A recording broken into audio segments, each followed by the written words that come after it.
Welcome to the Celtic View News channel. Here, you will find everything about Scotland's most exciting club. Epic goals, exclusive behind the scenes, and all the excitement of live football. Sign up now and be part of this journey. Hail, hail. Join us on this epic journey through the world of football, where the Celtic legend continues to be written with every shot, every save, every heart that beats in unison in the stands. Sign up now and be part of this story, because together we are more than a team. We are Celtic Football Club. Hail, hail. Brendan Rodgers is looking forward to the title challenge. He and his Celtic team know the matter is in their hands. Win the remaining 6 games and the title will remain in paradise. The focus, of course, is solely on Saturday's home game against Streetmirren, especially as it is the last game before the league split and the remaining 5 games have not yet been announced. But the Irishman's approach has been to just focus on the next game his side face. It's something that has served him well to know, and we hope it happens again this season as the Hoops chase titles on 2 fronts.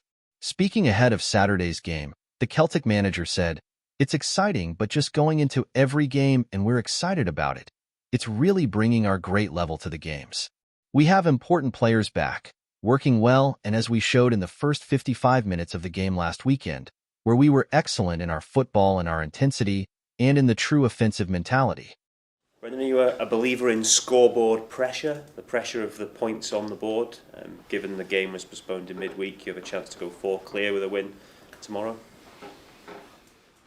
I just believe in where you aim to finish at the end of the season and how you collect your points. That's all that matters. So yeah, obviously I seen the game being postponed, which is unfortunate for the 2 managers. And did you make your preparations for the games? But no, you can only ever concentrate on your own team and doing your own job. The old phrase "sporting integrity" has been thrown out. Suggestions that not getting the pre-split games done this weekend altogether sort of damage the integrity of the competition. Do you think that is a fair argument? Well, all I know is that in both times I've been up here that the games I've been led to believe had to be complete before the split. So that is the only thing that's ever been made clear. I know certainly my time here and speaking to the guys that there's been moments when they've wanted to have the games and they haven't been able to be changed. So it's unfortunate, but it'll be something obviously for the league that they have to look to try and control. You potentially could have to go to Dundee again after the split. How do you view the challenge that might throw up and all the issues around the pitch that have been spoken about this last week? I've not thought one iota on it, if I'm honest. You know, we know that we will have 5 games in the split once it comes, and they'll all be tough games. So wherever we have to go to, I'm not thinking any more, any less on that. Do you think that this has been damaging for the league? Well, it's not a great look. I think obviously both games have been televised, and especially in April. I know we've had a wee bit of rain, but you'd still expect to be able to get the game on. So there's clearly a big issue with the pitch there. Nothing that I'm sure Tony and his football staff can control. I know I was up there earlier on the season, and it was early on in the season. I think it was September, and it looked very slippy and very not what it used to be. Because I certainly know in my first time here, I always felt Dundee was one of the best pitches. Nice big open space to play in, and the pitch was always in a good condition. So.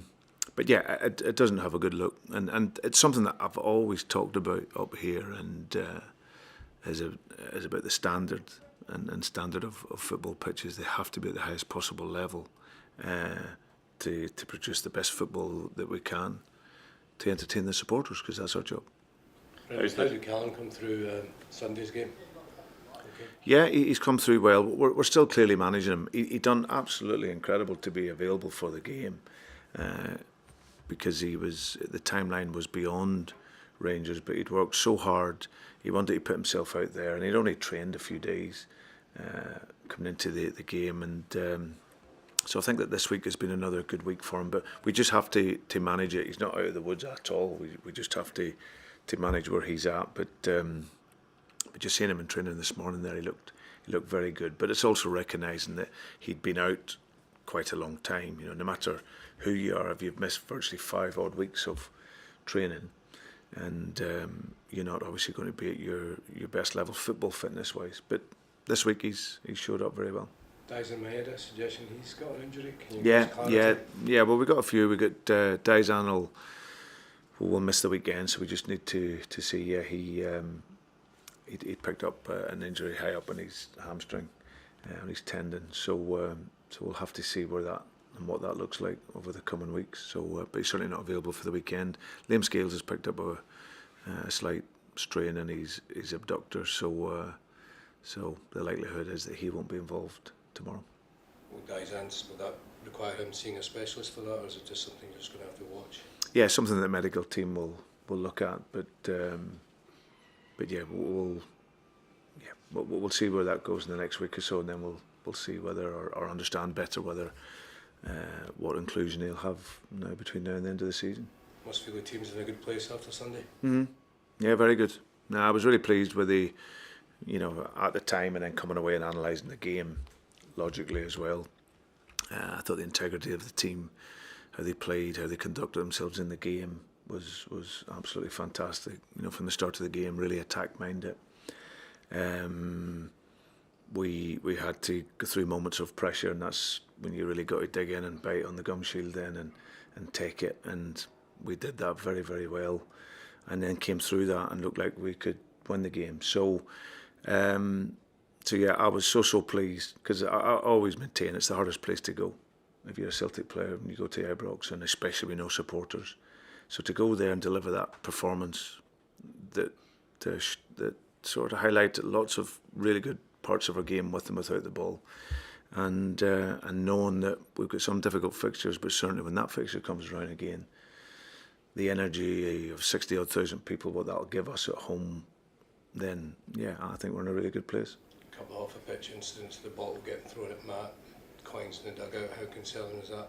Well, it's exactly what I said. I think the integrity of the team on the field, the staff off it, was exemplary, and that's what we want. It's not ideal, these situations in the games off the pitch, but as I said, our integrity on and off the pitch was superb. For the team that wins the league, how perfect do you think their running will need to be with it so tight? Yeah, listen, it's exciting, but I think that you just have to go into each game, and we're excited by that. You know, really bringing our big level now to the games, get important players back, functioning well, and like we showed in that first sort of 55 minutes of the game, where we were outstanding in our football and intensity and real attacking mindset. So I think if we can only look at ourselves and go in to each game and look to produce that level of performance. Just going back to Dyson there, given the way he's been playing, especially last week as well, it's a major blow, isn't it, to lose him at this point in time, and a worry in terms of the final part of the season, isn't it? Not really. It's not. He's done great. He's done fantastic for us, and like you say, he was very, very good last weekend. But yeah, if it is to be, and if he's out, you know, there'll be an opportunity there for someone else to come into the game. What he brings, the intensity, the pressing, and all that side of it, of course, that's big for us. But it's an opportunity for other players to step up and bring that level of intensity and bring their individual brilliance to the game. So that's something that, like I said, it's not something you can dwell on too much. We've had a lot this year where key players been out, but you still have to continue. And I'm just liking what I'm seeing with the team at the moment. The focus, the energy in the team, the quality that we're showing, and yeah, we look to bring that in starting tomorrow. Is Lewis Palmer ready to start if he's... Well, he's available. He's available, which is important. He'd only had a few days training last week leading into that game, but he's had a really good week to 10, 12 days now, so he'll come into the squad tomorrow. Brendan, what did you think of the fans on Saturday afternoon turning up at Celtic Park, and what impact did it have on the players? There was a big impact. It was absolutely amazing. I think they told me here that, listen, when we get to the stadium, I think there'll be a couple of hundred supporters there to greet us. And then I got a call as I was coming up towards the stadium saying they've miscalculated it. There's a few more. So when I turned round in the lights and seen everyone, it was such a huge lift. Did it surprise me? No. No, the support of the club is incredible, and without being able to be at the stadium, that was their way of giving us a great send-off, and it was absolutely amazing. And I know, especially a lot of the new guys, were taken aback by that, as was I, because it gave us that real lift driving away. What's your message to the support for the remaining games this season? Just keep the faith and keep giving us that incredible support, because it really, really makes the difference. You know, I'm sure there'll be some edgy moments throughout the 6 games and in the cup game, but now you just keep the faith, keep with the team, give us everything, and we'll give you everything back on the pitch. Mikey Johnston has just won the Championship Player of the Month, and I asked Adam about how Celtic would perform in the Championship and to compare the 2 divisions, and he thought this squad could do well in the Premiership and the Premier League. What's your thoughts? I would echo those thoughts. There's no doubt Celtic is a club. Whenever you get to that level, I think we've shown what we can do. You see, you look at Atletico Madrid the other night in the quarter-final of the Champions League, and we ran them very close, certainly in the home game. So, listen, Celtic's a club. It's the size of this club would always make you compete well in the Premier League. You'd obviously have all the resources and all the finances involved that would see you up there up towards the top of the league. So, but in terms of Mikey, shifting on to him, I'm absolutely delighted for him, because he's a young player that I always said I rate it highly. I think it's been a challenge for him the last couple of years in terms of injuries and having to go out on loan to play. I think the first 6 months of his time here, I said to him, just prove that you're fit, prove that you have the fitness level to sustain, to train every day and to be available for games. And in fairness to him, he did that, and by the end, he was contributing for us. But he really needed games. He's 24 years of age. He needed to get out and play. So what he's shown and what he's demonstrating is no surprise. I said it before, he's one of the best talents to come out of this academy. He's quick, he's direct, and he can score goals. So for him to go there and get that award with some outstanding players in the Championship, it shows you how well he's done. So hopefully he can continue with that, and then come back to here Celtic in the summer and feel really energised again, full of confidence, and be ready to make an impact. Brendan, the club are looking to reshape scouting, recruitment and so on. Are you involving yourself in that? Are you able to think about the future when you're embroiled in this kind of this end of season? Yeah, no, absolutely. I'm a part of that process, of course. Listen, you're always thinking short, medium, and longer term, and especially if you want to be here for that longer term. I'd love that opportunity to help shape that. I've had a lot of experience in the game. The game is moving and changing all the time. I want to try and offer opportunities here for more of our younger players. So in order to do that, you need to plan that, and you need to have everything in place in below that's going to give those guys the opportunity. We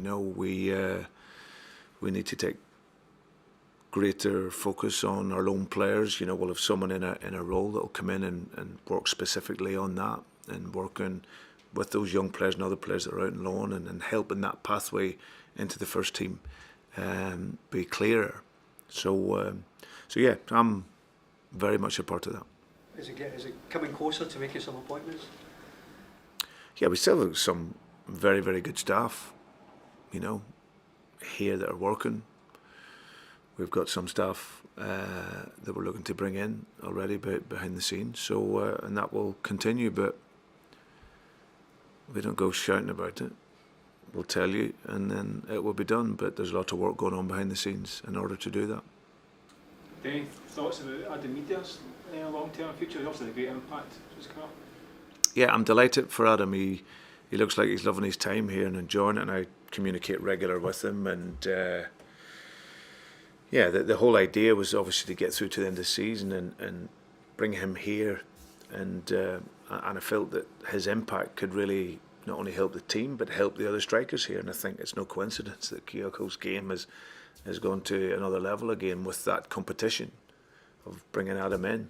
I think you get two really different types of strikers there. One that's his penetration, his movement is sublime, and he can score a goal. And then we've got another guy who can run in behind, but he's more the target player who can take the ball in, but who can also score goals. So to have that ability to be able to change the game in that manner either way, and looking at each game and what that game may require, it's brilliant to have Adam here with the other strikers. So for me, he's made a great impact. He certainly has all the tools, and he still has a lot of potential. But I know he's really enjoying it here, and he's enjoying the pressure of being here, and he's responded to it really well. That sounds like someone you'd like to keep longer term.